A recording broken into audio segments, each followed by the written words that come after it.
तो चलिए आज से हम लोग क्लास 9वीं को गणित शुरू करने जा रहे हैं। ये गणित का पहला वीडियो है। आप लोगों ने 8वीं क्लास को पार करके अब 9वीं में आ गए। हो सकता है 8वीं में आपका मैथ ठीक भी होगा, वीक भी होगा, कमज़ोर भी होगा, समझ में भी नहीं आया होगा। लेकिन यहाँ पर आप लोग को 9वीं क्लास में मेरा जिम्मेवारी है कि आप लोग को बहुत ही अच्छे से मैथ कंप्लीट कराएंगे।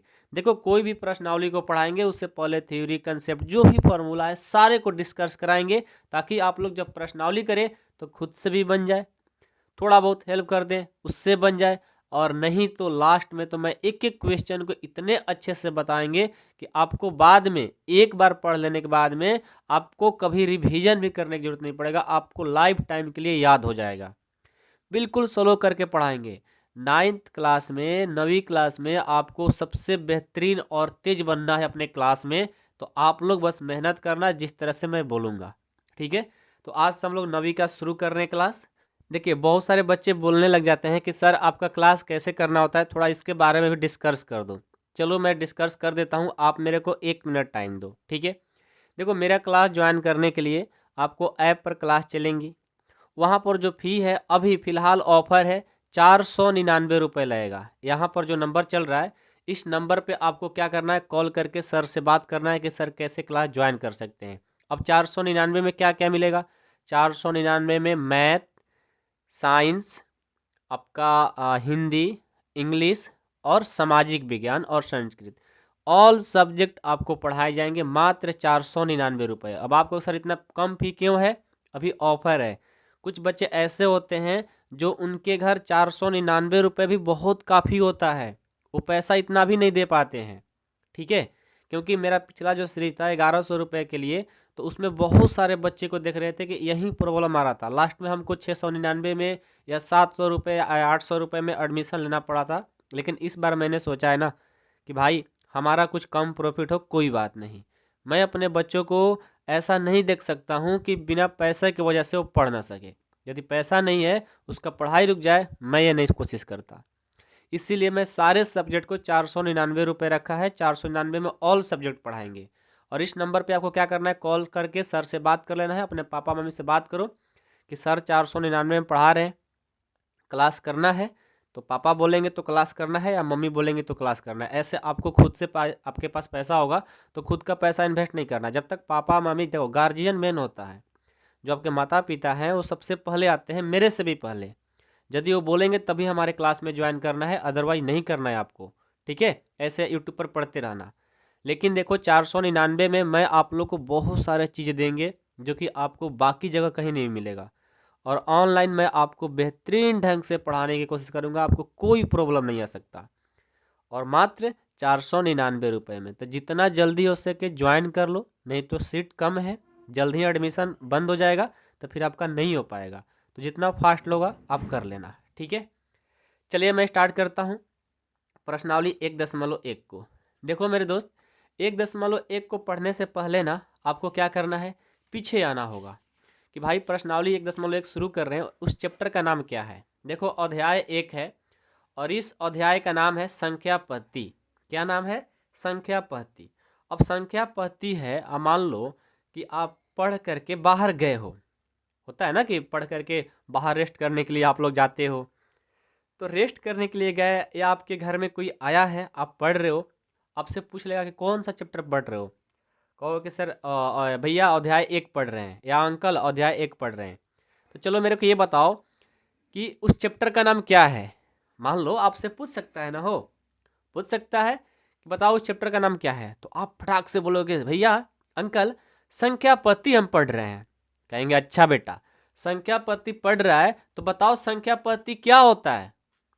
तो आपको संख्या के बारे में जानकारी है कि संख्या उसको कहते हैं जो 1 2 3 4 5 होता है ना, ये 7 8 8 9 10 ये संख्या है। तो बोलेंगे चलो सही है, पद्धति तो बता दो किसको बोलते हैं। तो फिर आप क्या करोगे, चुप हो जाओगे, नहीं पता है। लेकिन यदि आप उस टाइम इस संख्या पद्धति के बारे में बोल दोगे तो कहेंगे हाँ बेटा पढ़ रहा है, समझ गए।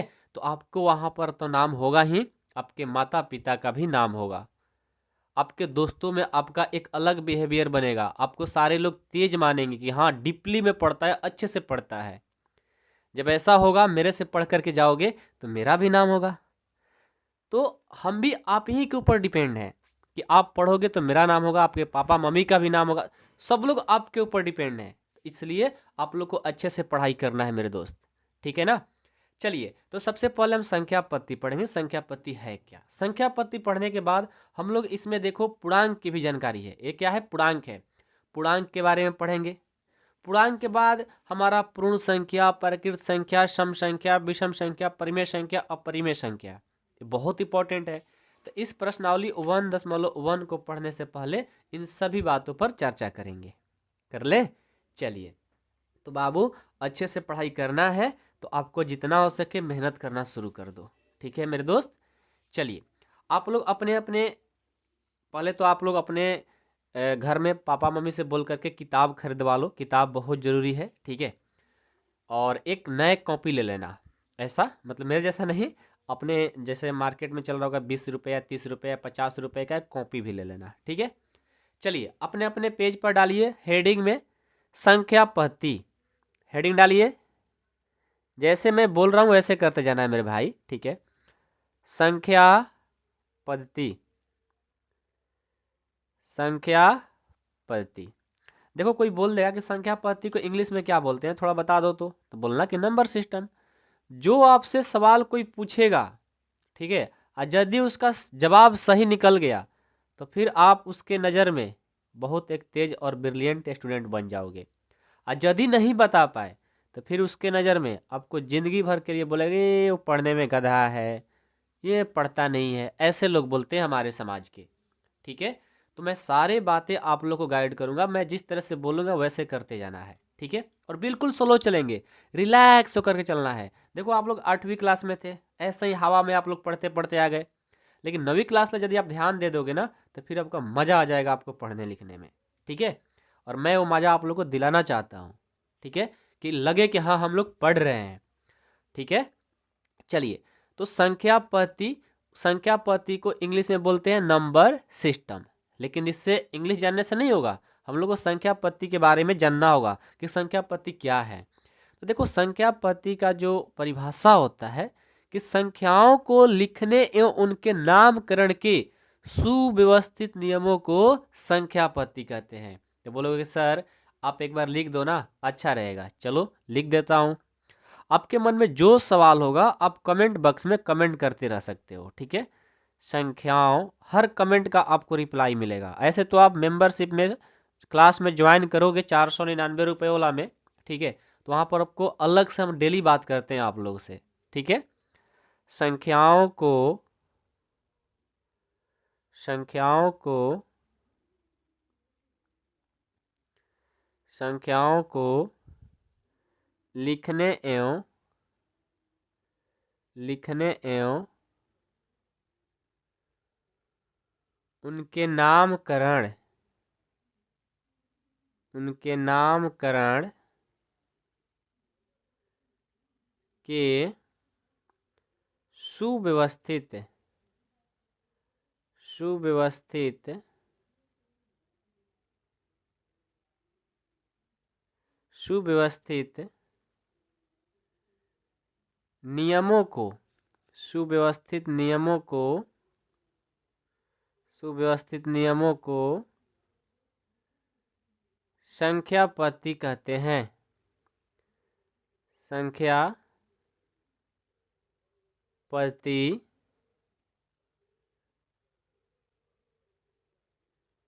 कहते हैं, ठीक है। देखो संख्या पद्धति उसे बोलेंगे जो संख्या है ना, उसी संख्या को, संख्याओं को लिखने और उनके नामकरण के सुव्यवस्थित नियमों को संख्या पद्धति है। किसी संख्या को लिखो या उसको बोलो, उन्हीं दोनों को हम लोग संख्या पद्धति बोलेंगे, ठीक है। समझ में आ गया? अब कोई पूछे तो आराम से आप उसका परिभाषा भी बता देना, ठीक है। या अपने कोई मित्र से जो पढ़ रहा है, जो बहुत तेज बनता है, नहीं होता है बहुत लोग कोई तेज बनते हैं अपने आप को, तो जाकर के उसको डायरेक्ट ये भी पूछ सकते हो कि बताओ संख्या पद्धति का परिभाषा क्या होता है। तो याद होगा तो बताएगा, और आपके जैसा पढ़ रहा होगा तो बता पाएगा, नहीं पढ़ रहा होगा तो आप वहाँ तेज होंगे। तो अपने आप को मेहनत करने से ही सारी चीज़ें आएंगी, सिर्फ प्रश्नावली को कर लेने से कोई ब्रिलियंट नहीं बनता। यदि आपको तेज बनना है तो थ्योरी कंसेप्ट को पढ़ना होगा। ठीक है, संख्या पत्ती का कोई परिभाषा बोले, याद है? बोल दोगे ना? एक बार मेरे साथ बोल दो।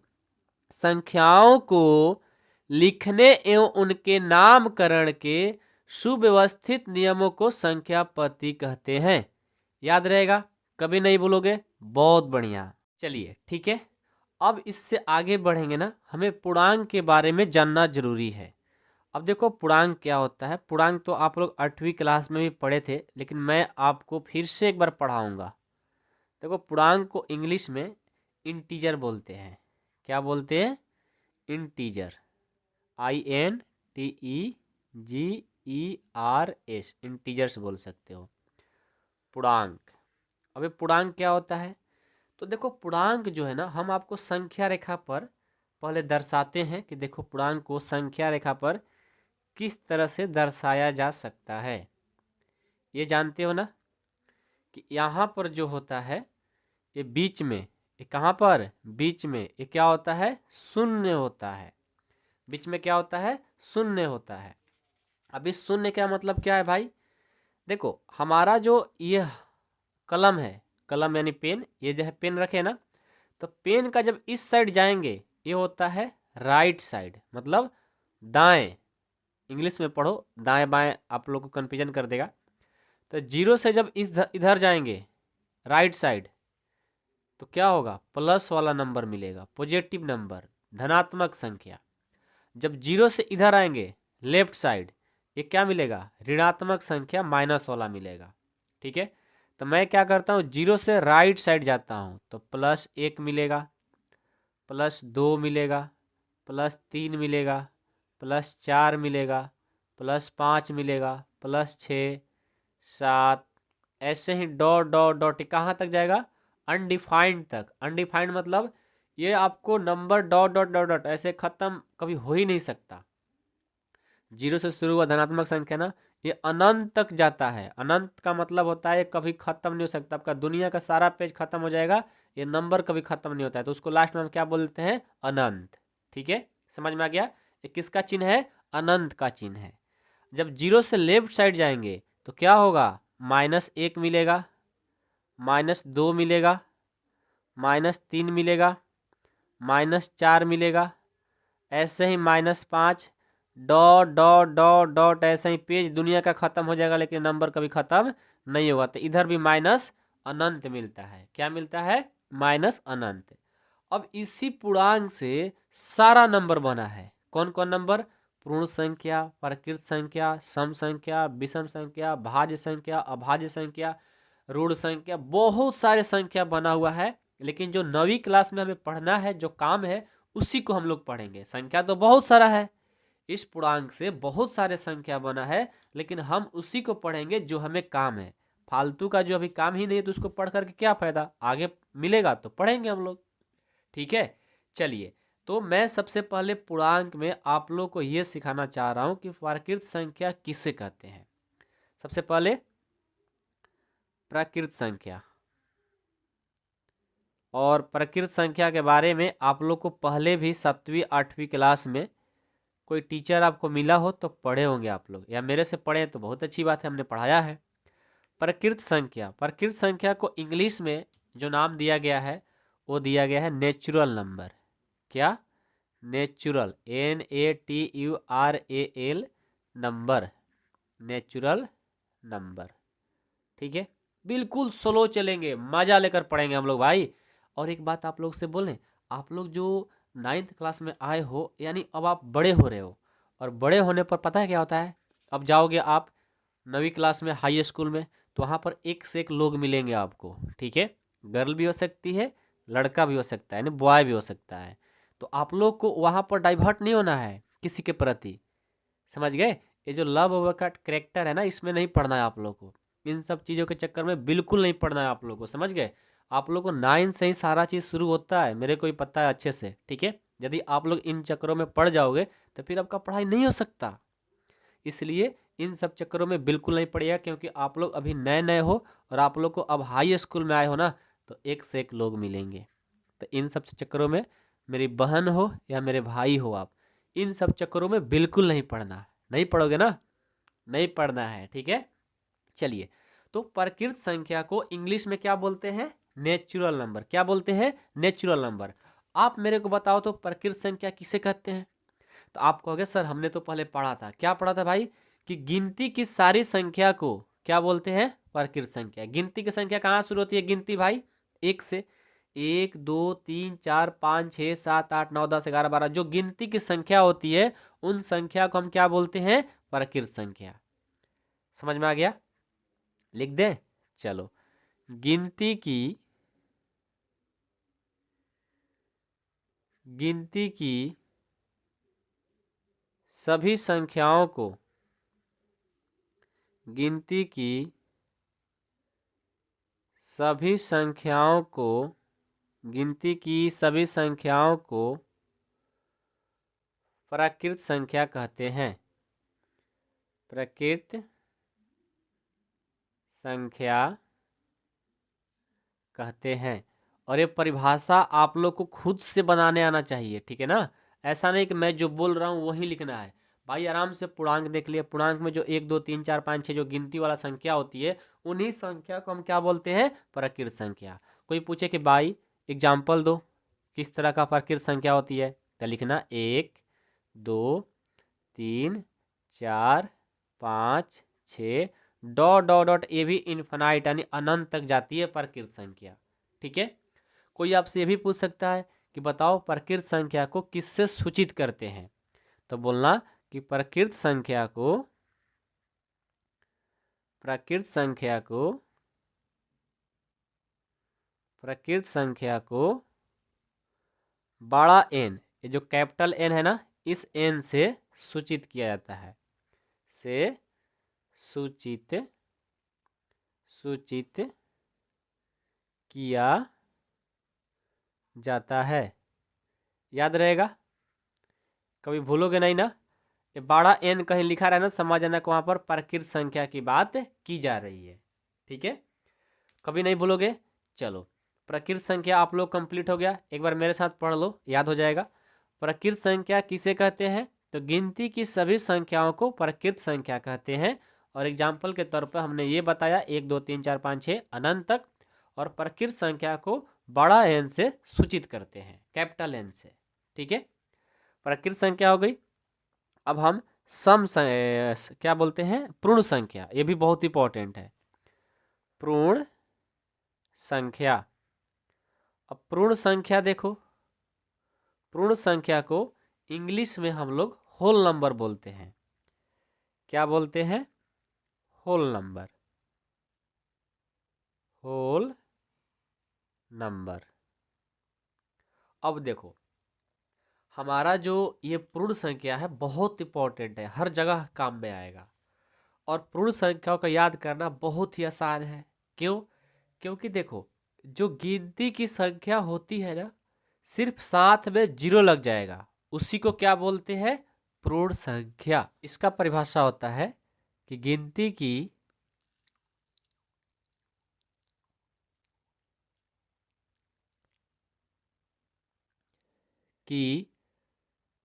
सभी संख्याओं के साथ सभी संख्याओं के साथ शून्य लगा हो। क्या लगा हो? शून्य हो। शून्य हो, उसे पूर्ण संख्या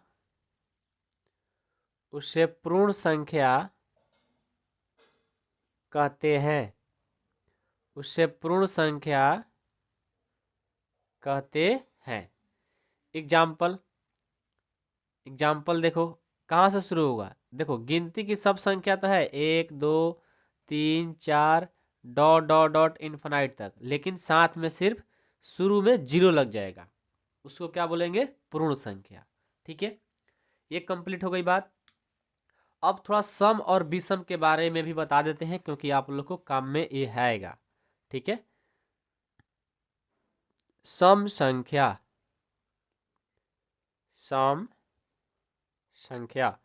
इसको इंग्लिश में इवेन नंबर बोलते हैं, इवेन नंबर।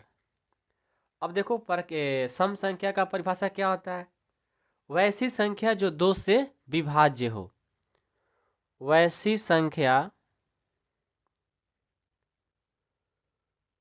वैसी संख्या जो 2 से विभाज्य हो, उसे सम संख्या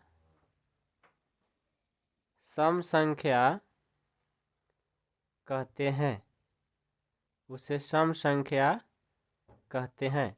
कोई एग्जाम्पल पूछ दे कि बताओ भाई सम संख्या कौन है, तो देखो 2 होगा, 2 में 2 से भाग दोगे कट जाएगा।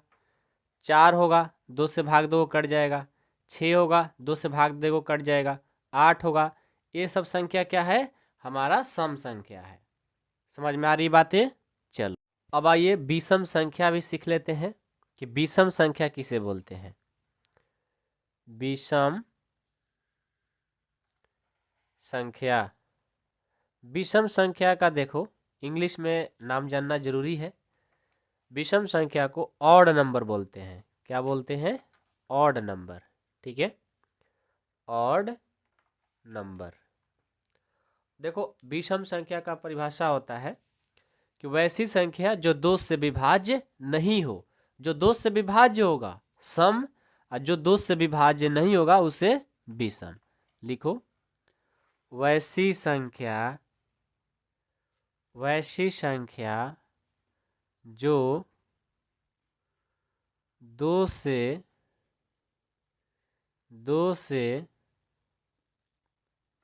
विभाज्य, 2 से विभाज्य नहीं हो, उसे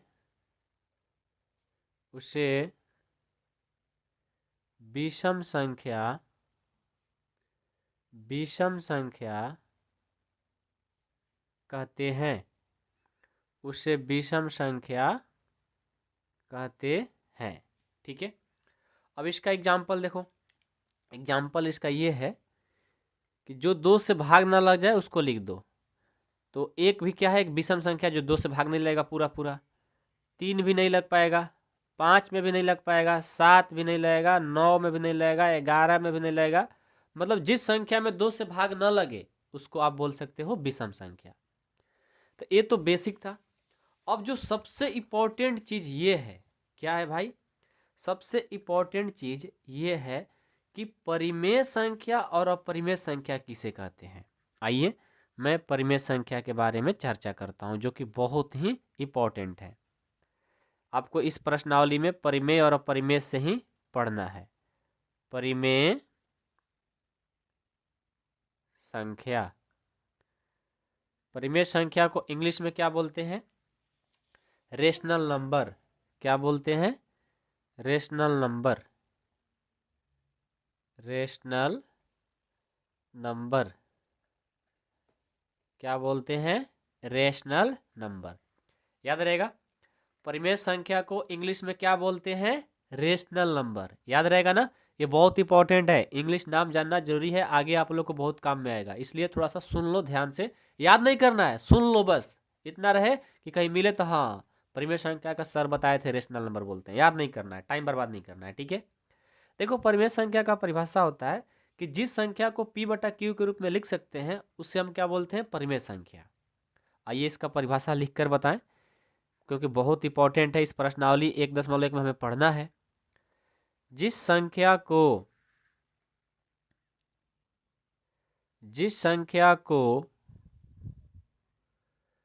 p बटा क्यू के रूप में, p बटा क्यू के रूप में लिख सकते हैं, लिख सकते हैं। ठीक है, जिस संख्या को p बटा क्यू के रूप में लिख सकते हैं उसे परिमेय संख्या उसे परिमेय संख्या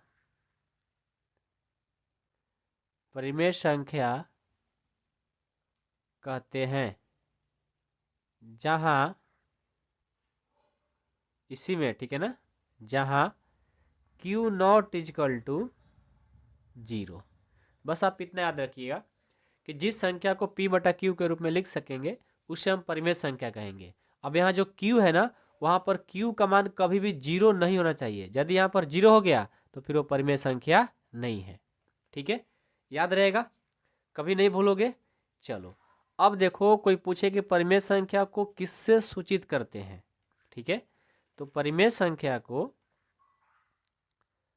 परिमेय संख्या को कैपिटल Q, ये जो Q है ना, बड़ा Q से सूचित करते हैं।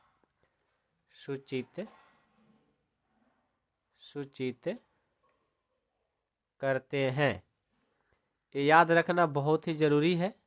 ठीक है, परिमेय संख्या को बड़ा Q से दर्शाया जाता है या सूचित करता है। कहीं पर बड़ा Q लिखा है ना, समझ लेना वो परिमेय संख्या लिखा हुआ है। ठीक है, अब देखो परिमेय संख्या का कुछ एग्जाम्पल समझेंगे तभी तो पता चलेगा, पहचानेंगे आगे चल करके। तो देखो 4/5, 4/5। अब 4/5, 4 क्या है, P है, और 5 क्या है, Q है, यानी P बटा Q के रूप में लिखा है। 2/3 परिमेय संख्या के रूप में है। 7/6 परिमेय संख्या के रूप में है। यदि नीचे 0 हो जाएगा तो फिर वो परिमेय संख्या नहीं कहलाएगा। ठीक है, इसे याद रखना है। समझ गए बात को। अब हम लोग अपरिमेय सीख लेते हैं कि भाई अपरिमेय भी क्या होता है। अपरिमेय, हेडिंग डालिए, अपरिमेय संख्या। अपरिमेय संख्या को इंग्लिश में इरेशनल बोलते हैं। क्या बोलते हैं, इरेशनल, IRRATIONL,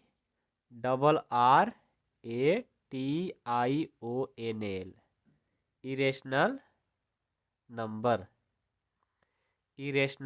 नंबर। ठीक है, आप लोग को ये PDF नोट्स में मिल जाएगा। यदि आप लोग चाहिए तो ऐप को डाउनलोड कर लीजिएगा, कार्ब अकेडमी, वहाँ से आप लोग को ये नोट्स में मिल जाएगा। ओके, यदि क्लास ज्वाइन करेंगे तो फ्री ऑफ कोर्स ही मिलेगा। चलिए, तो अपरिमेय संख्या का परिभाषा होता है कि जिस संख्या को P बटा Q के रूप में नहीं लिख सकते हैं उसे क्या बोलेंगे, अपरिमेय। मतलब परिमेय का उल्टा होता है। लिखेंगे, जिस संख्या को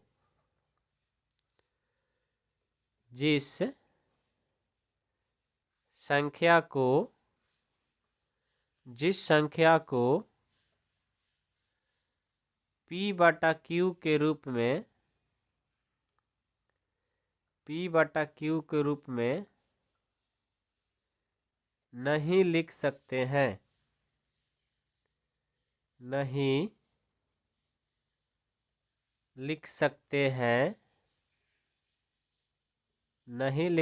हैं, उसे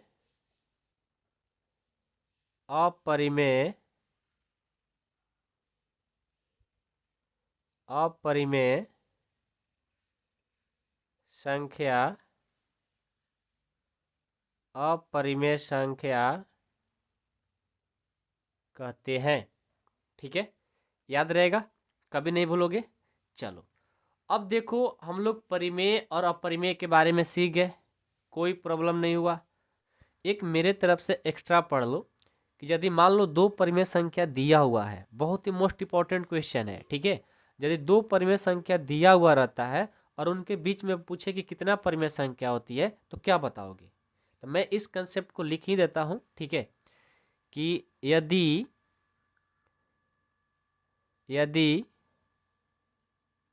दो दी हुई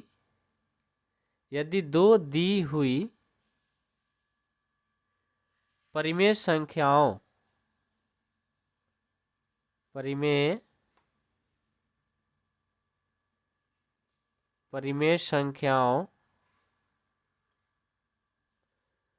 के बीच अपरिमित रूप से, अपरिमित मतलब अपरिमित या अपरिमेय अपरिमित अपरिमित अपरिमित होता है, अपरिमित, ठीक है। अपरिमित रूप से अपरिमित रूप से अनेक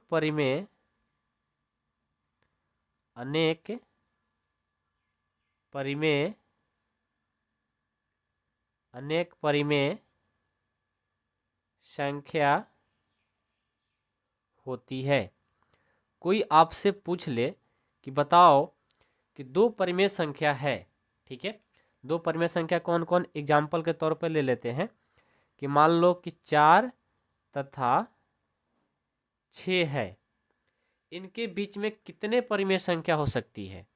अब आपको सर 4 परिमेय संख्या है, बिल्कुल है, क्योंकि नीचे इसका 1 लिख सकते हो, 1 लिखने से कोई फर्क नहीं पड़ेगा, तो इसको हम p/q के रूप में लिख सकते हैं, ठीक है। तो 4 और 6 क्या है, परिमेय संख्या ही है। अब ऐसा नहीं कहना कि सर ये तो p/q के रूप में है ही नहीं। यदि मान लो कि सिर्फ 4 दिया है, कोई पूछे कि परिमेय है, मान लो कि सिर्फ 9 दिया है, परिमेय है, बिल्कुल है, क्योंकि इसके नीचे में 1 से भाग देंगे, कोई फर्क नहीं पड़ेगा, 4 में 1 से भाग दोगे तो 4 ही आएगा ना, लेकिन ये p/q के रूप में हो गया। ये 9 है ना, 9 में आप 1 से भाग दो, कोई फर्क पड़ेगा नहीं पड़ेगा, तो p/q के रूप में हो गया। लेकिन 0 यदि लिख दोगे तो परिमेय नहीं हो पाएगा, ठीक है, ये बात है। तो वही बात यहाँ है कि दो परिमेय संख्या दिया गया है और इनके बीच में कोई पूछे कितना परिमेय संख्या हो सकता है, तो बताना कि अपरिमेय हो सकता है। अपरिमेय, अपरिमित रूप से अनेक परिमेय संख्या, अपरिमित रूप से अनेक मतलब बहुत सारे, अनंत हो सकते हैं। सीधा सी बात है, ऐसा भी बोल सकते हो कि दो परिमेय संख्याओं के बीच में अनंत परिमेय संख्या होती है। अनंत मतलब आप काउंट भी नहीं कर पाओगे, अनगिनत होता है। 4 6 कह दे, चाहे 4 5 भी कह दे, चाहे 6 7 भी कह दे, मतलब दो सिर्फ परिमेय संख्या दिख जाए और उनके बीच वाला का पूछा जाए कितना है, तो अनंत है। बस आप इतना किसी से बोल देना, या कभी आएगा तो अनंत लिख करके आ जाना, या कंसेप्ट के रूप में लिखना चाहते हो तो अपरिमित रूप से अनेक परिमेय बोल देना, ठीक है। तो यहाँ से हम लोग का कंप्लीट होता है जो थ्योरी, बेसिक फार्मूला, कंसेप्ट और थ्योरी जो भी कहो, सारे कंप्लीट होता है। अब हम लोग प्रश्नावली 1.1 को सॉल्व करेंगे। 1.1 में पहला प्रश्न है, क्या शून्य एक परिमेय संख्या है? क्या इसे आप p/q के रूप में लिख सकते हैं, जहां p और q पूर्णांक है और q नॉट इक्वल टू 0। आपसे पूछा जा रहा है आपसे कि बताइए कि शून्य एक परिमेय संख्या है, आप बताइए, आपको बताना है क्या इसे हम p/q के रूप में लिख सकते हैं। अब यदि है तो p/q के रूप में लिख सकते हो, जहां p और q क्या है, एक पूर्णांक है और q का जो मान है 0 नहीं है। तो आइए हम इस प्रश्न को सॉल्व करके दिखाते हैं क्या इसका सॉल्यूशन होगा। तो देखिए हम प्रश्न को लिख चुके हैं, अब इस प्रश्न को यहाँ पर सॉल्व करूँगा। इसको हिंदी में हल लिख सकते हो और इंग्लिश में सॉल्यूशन लिख सकते हो, ठीक है। चलिए, हमसे पूछा गया है कि क्या शून्य एक परिमेय संख्या है। शून्य जो होता है ना, परिमेय संख्या होता है, तो इसका आंसर क्या हो जाएगा, हाँ, यस, हाँ। इसका आंसर क्या हो गया, हाँ। तो क्या इसे p/q के रूप में लिख सकते हैं, आपको बताना है। तो लिखेंगे पहले कि हाँ शून्य तो एक परिमेय संख्या है, तो पहले इसको मैं साबित कर दूं कि हाँ शून्य एक परिमेय संख्या है। हमेशा आप भी याद रखिएगा, कभी भी कहीं भी आ सकता है कि शून्य क्या परिमेय संख्या है, तो बोलिएगा हाँ शून्य परिमेय संख्या है। अब दूसरा प्रश्न है, क्या इसे p/q के रूप में लिख सकते हैं, तो लिखिएगा इसे, शून्य को बात हो रही है, इसे p/q के रूप में भी, p/q के रूप में भी, p/q के रूप में भी लिख सकते हैं, p/q के रूप में भी लिख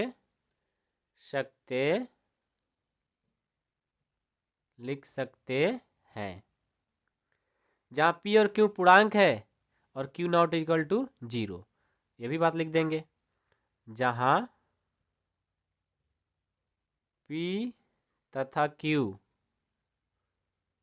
पूर्णांक है p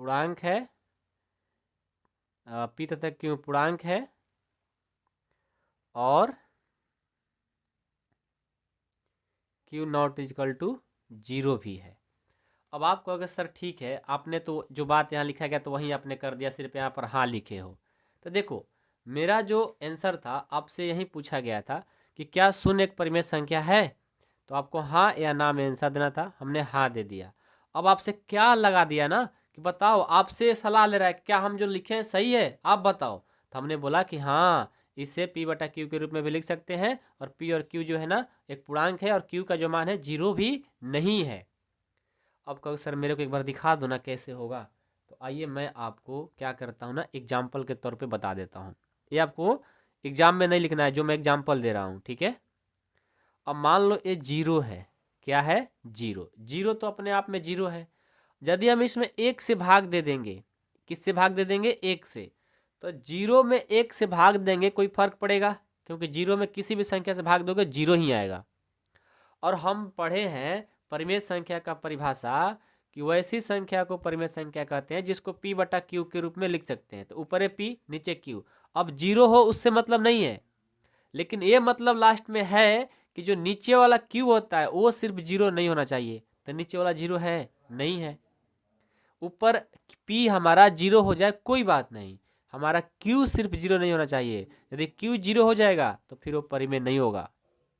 इसलिए शून्य जो होता है एक परिमेय संख्या होता है। तो आपको मैंने एग्जाम्पल से भी बता दिया। ये काम एग्जाम्पल आपको जब क्वेश्चन आएगा तो नहीं करना है। यदि डिटेल में आपको कोई चेक करने के लिए क्वेश्चन दे रहा है, कोई टीचर दे रहा है आपके स्कूल में, तो आप उसको बना करके दिखा सकते हो, लेकिन एग्जाम में आपको ऐसा नहीं करना है। कर भी दोगे तो और एग्जामिनर खुश हो जाएगा जो पढ़े लिखे रहेगा, ऐसा बात नहीं है, ठीक है ना। तो आप कर भी देना, ओके। चलिए अब अगला प्रश्न देखिए, प्रश्न संख्या 2।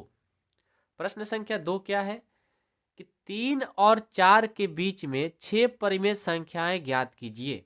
देखो 3 और 4 है और इनके बीच में 6 ही परिमेय संख्या। ऐसे तो दो परिमेय संख्या के बीच में अनंत परिमेय संख्या निकाल सकते हैं, लेकिन आपसे कम से कम कितना बोला है, 6 ही निकालना है। बहुत ही आसान है। जब भी आपको दो संख्या के बीच में परिमेय संख्या निकालना होगा तो मेरा कंसेप्ट याद रखिएगा। इतना आसान मेथड से बताएंगे कि आप कोई भी प्रश्न आएगा आप बना दोगे। 3 4 कह दे, 6 7 कह दे, 9 10 कह दे, 11 12 कह दे, कुछ भी बोले, कितना भी बोले, आप आराम से निकाल सकते हो। आपसे यहाँ बोला गया 6 परिमेय संख्या ज्ञात करने के लिए ना, आपको कुछ नहीं करना है। जब 6 बोलेगा, जब 6 बोलेगा तो इसमें आप एक जोड़ दो। क्या कर दो, इसमें एक जोड़ दो। अब आप कहोगे सर एक का मतलब क्या है।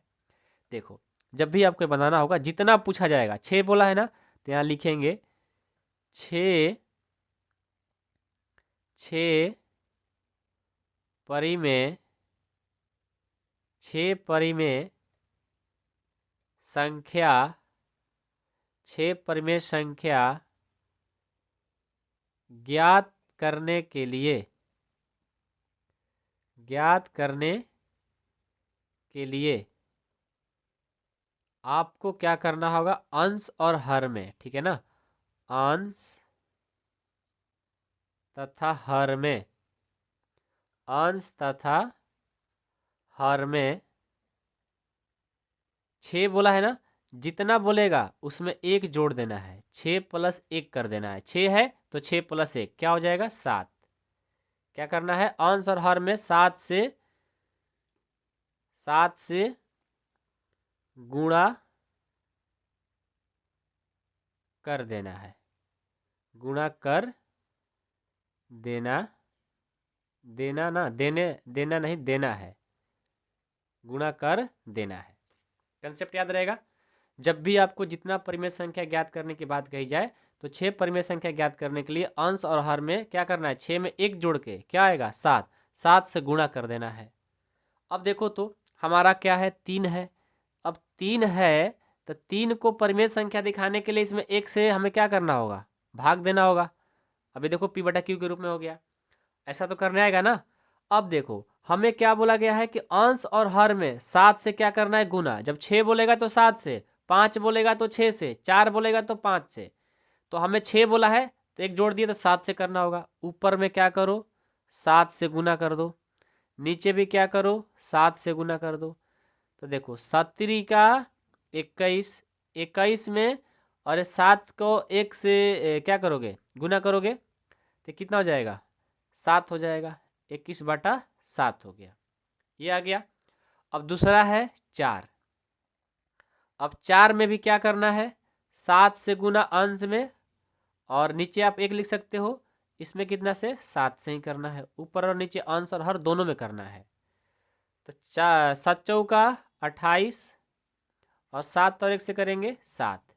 देखो जब भी परिमेय संख्या ज्ञात करना होगा तो आपका हर जो है ना वो बराबर होना चाहिए। हर क्या होना चाहिए, बराबर। अंश अलग अलग हो जाएगा लेकिन हर कभी भी बराबर होना चाहिए। यदि आपको ऊपर नीचे हो गया, मतलब एक बड़ एक छोट हो गया, समझो कि आपका गलत बना रहे हो। हर क्या होना चाहिए, नीचे वाला बराबर होना चाहिए, ऊपर वाला भले अलग अलग हो जाए लेकिन नीचे वाला बराबर। तो अभी तक ले हमने क्या किया, 3 और 4 के बीच में 6 परिमेय संख्या ज्ञात करना था। तो जितना परिमेय संख्या ज्ञात करना होता है उसमें क्या करेंगे, 1 जोड़ देंगे तो क्या आएगा 7। अभी जो 7 आया है ना, ऊपर और नीचे दोनों में क्या कर देंगे, गुना। क्या कर देंगे, गुना। अब गुना करने के बाद जो नंबर आएगा ये देखो आपके सामने आ जाएगा। और नीचे दोनों का हर, नीचे वाला क्या होगा, दोनों का हर बराबर ही होगा। यदि आपको ऊपर नीचे बड़ छोट हो गया समझो आप गलत बनाए हो।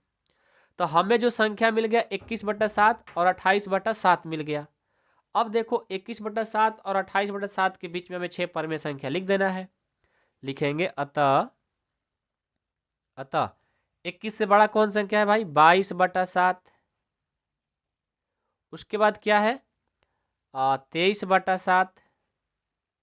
उसके बाद क्या है 24/7। उसके बाद क्या है 25/7। उसके बाद 26/7। उसके बाद 27/7। हमसे कितना बोला गया था, 6 परिमेय संख्या बोला गया था। 1 2 3 4 5 6 निकाल दिए 6 क्या, तो 6 परिमेय संख्या आ गई। अतः ये क्या हो गई, 6 परिमेय संख्या हमारी आ गई।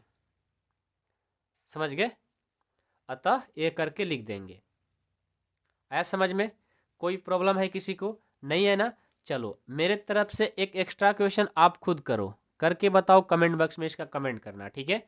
हाँ, और जो बच्चे हमारे क्लास में ज्वाइन करेंगे, मेंबरशिप में ज्वाइन करेंगे, उनके लिए तो अलग से नंबर मिलेगा, वहाँ पर ही सेंड करना होगा। तो मैं एक होमवर्क देता हूँ, आप लोग प्रैक्टिस करो, ठीक है। 2 और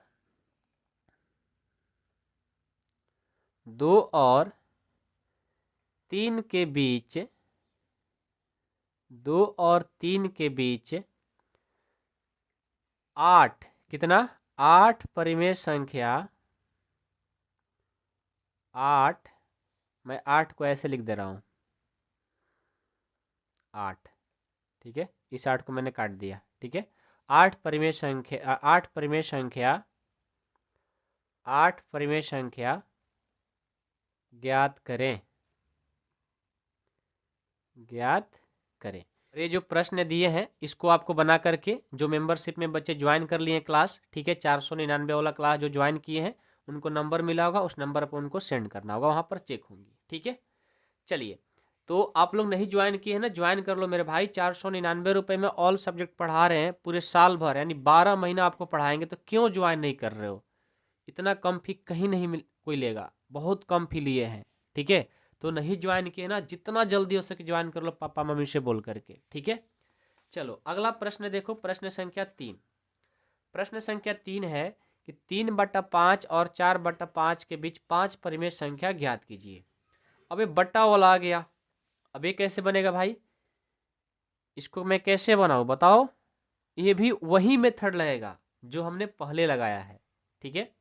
देखो इस मेथड का नाम क्या है, जब देखो आपको इस तरह का प्रश्न मिले तो ऐसे बनाएंगे, और जब ये फ्रैक्शन यानी भिन्न वाला मिल जाएगा तो कुछ इसका हट करके रूल है। रूल क्या है कि जो आप 3/5 दिया है ना उसको लिख लो 3/5। आपको 5 परिमेय संख्या लिखना है, कितना लिखना है, 5 परिमेय संख्या लिखना है। तो जब 5 परिमेय संख्या ज्ञात करना है तो आपको क्या करना होगा, इसमें 5 से गुना कर देना होगा। जितना निकालना होगा, जितना निकालना होगा उसी से इसमें गुना कर देंगे, ऊपर भी और नीचे भी कर दिए। अब देखो, अब क्या करता हूं, यहां पर ध्यान देना, 5 को 5 से करेंगे ये 25 हो जाएगा, क्या हो जाएगा 25। 3 को 5 से करेंगे ये क्या हो जाएगा 15 हो जाएगा, क्या हो जाएगा 15, ठीक है। कोई प्रॉब्लम हो रही है किसी को? No problem. अब ये 4/5 है, इनको भी लिखूंगा 4/5। कितना परिमेय संख्या? 5 ना, तो 5 से ही गुना कर देंगे दोनों में। ठीक है, अब करो 5 से 4 से करेंगे 20, 5 को 5 से करेंगे 25, 5 को 5 से करेंगे 25। अब ध्यान देना यहाँ पर कि जो हर है नीचे वाला है, क्या दोनों बराबर है? दोनों बराबर है। तो याद रखिएगा जब भी परिमेय संख्या ज्ञात करिएगा नीचे वाला आपको हमेशा बराबर ही रखना है। ऊपर अलग अलग हो जाए, नीचे कभी भी बराबर ही होना चाहिए। यदि बराबर नहीं है तो फिर आपका गलत है। ठीक है, समझ रहे हो बात को? याद रखिएगा नीचे दोनों का बराबर होना चाहिए।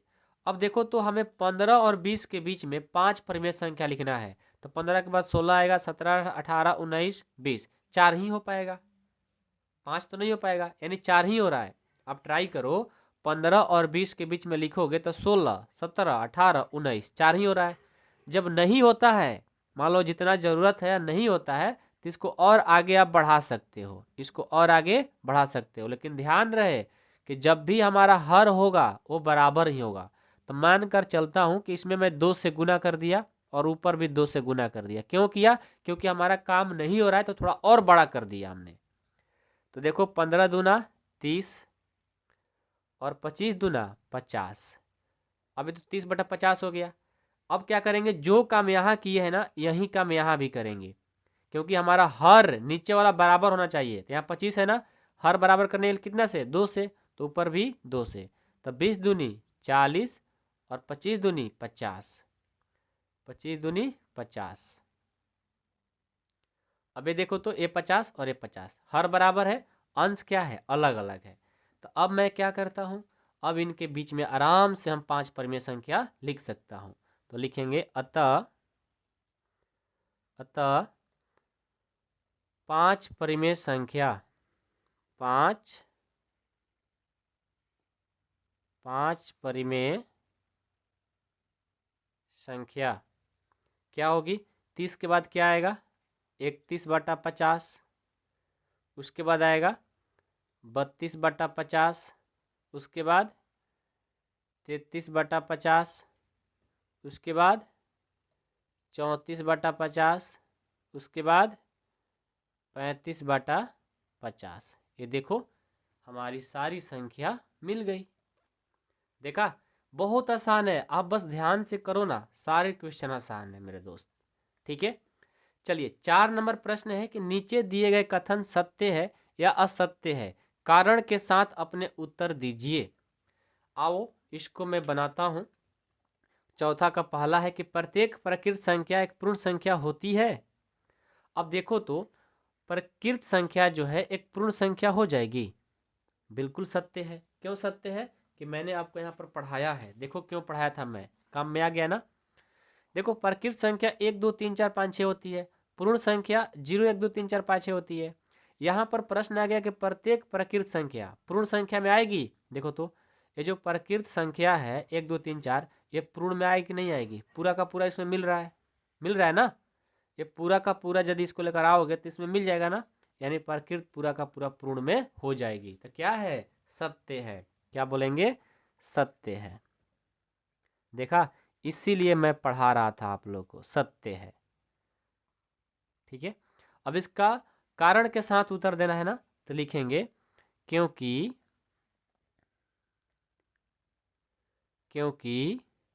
सभी प्रकृत संख्या सभी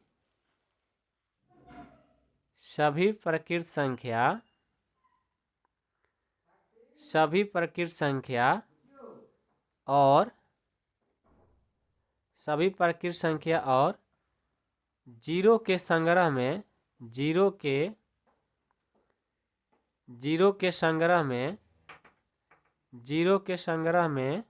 क्या होती है?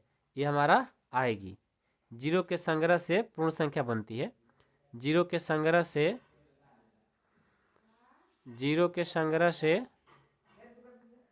पूर्ण संख्या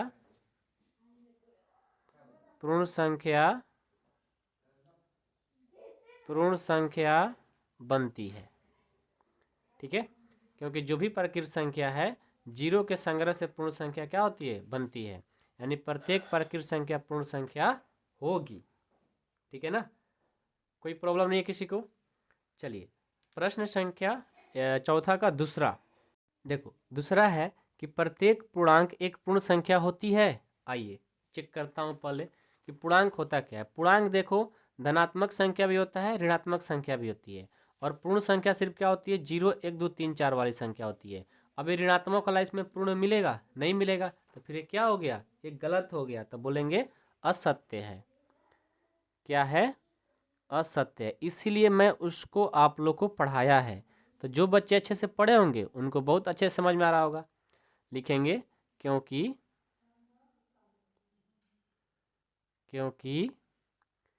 ऋणात्मक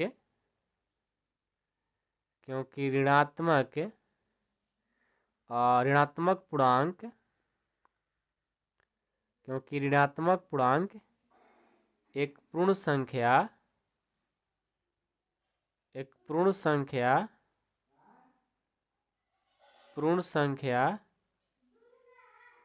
नहीं होती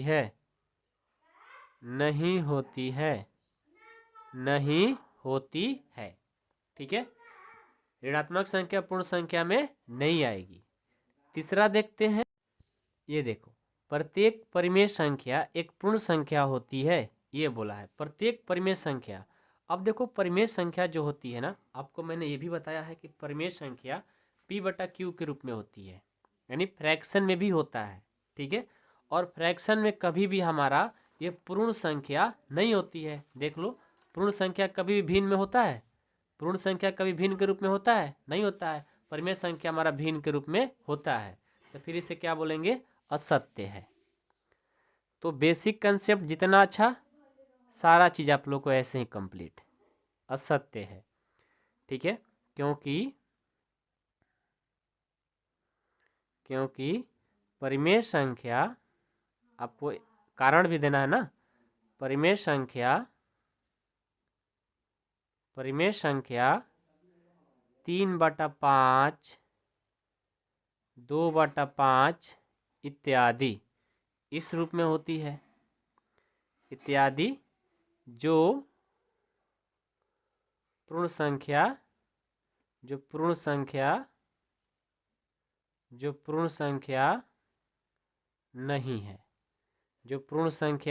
नहीं है, ठीक है, क्योंकि परिमेय संख्या ऐसे होती है और पूर्ण संख्या में कोई भिन्न वाली संख्या होता ही नहीं है, तो फिर ये नहीं हो पाएगा। तो जिनका बेसिक ठीक रहेगा उनका क्लास ऐसे ही कंप्लीट हो जाएगा। ठीक है, तो इसी के साथ हमारा जो प्रश्नावली 1.1 था वो कंप्लीट हो गया। जिनको ज्वाइन करना है जल्द से जल्द ज्वाइन कर लीजिए, नहीं तो सीट फुल हो जाएगी। कम बच्चे रखकर हम पढ़ाना चाहते हैं, क्योंकि हम जो होमवर्क देते हैं, डाउट क्लास आता है, वो सारे को कवर करने के लिए मैं बहुत सारे बच्चों को रख लूँगा, तो फिर नहीं हो पाएगा। स्टार्टिंग वाले वीडियो में मैंने इसलिए बता दिया कि अभी आप लोग को बता दें, नहीं तो बाद में आप लोग कहोगे सर मेरे को पता ही नहीं चला था, नहीं तो हम उसी टाइम ज्वाइन कर लेते। इसलिए मैंने बता दिया है, जितना जल्दी हो सके ज्वाइन कर लीजिए। यहाँ पर नंबर चल रहा है, सर से बात करिए। मात्र आपको 499 में ऑल सब्जेक्ट पढ़ाया जा रहा है, और पूरे साल भर, जब तक आप 10th क्लास में नहीं चले जाओगे तब तक के लिए। अपने घर में पता करो कि ज्वाइन करना है नहीं करना है। करना है तो जल्द से जल्द ज्वाइन करने के लिए कॉल करो और आप क्लास अपना शुरू करो।